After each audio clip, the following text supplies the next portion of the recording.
পোশাক শিল্পের বাইরেও ওষুধ ও ইলেকট্রনিক্স খাতে সফল বহুমুখীকরণের সুবাদে 2039 সালের মধ্যে 21তম বৃহৎ অর্থনীতিতে পরিণত হতে যাচ্ছে বাংলাদেশ। লন্ডন ভিত্তিক গবেষণা প্রতিষ্ঠান centre for economics and business রিসার্চে প্রকাশিত তথ্য অনুযায়ী 2019 সালের মধ্যে বাংলাদেশের জিডিপি হবে বিশ্বে 21তম। একই সময় সুইজারল্যান্ড ও সুইডেনের অবস্থান হবে বিশ্বে যথাক্রমে 22 ও 30তম।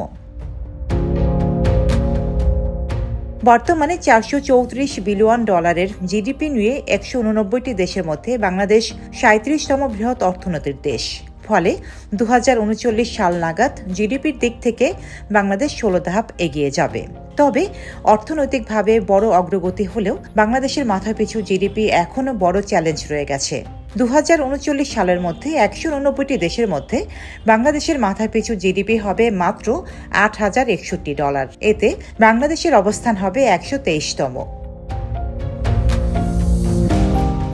অন্যদিকে 2039 সালেও বিশ্বের বৃহত্তম অর্থনৈতিক দেশ থাকবে যুক্তরাষ্ট্র। দ্বিতীয় অবস্থানে থাকবে চীন। তবে এক্ষেত্রে অগ্রগতি দেখবে ভারত, কারণ 2039 সালের মধ্যে দেশটি তৃতীয় বৃহত্তম অর্থনীতির দেশ হবে। বর্তমানে ভারত বিশ্বের 5ম অর্থনীতির দেশ।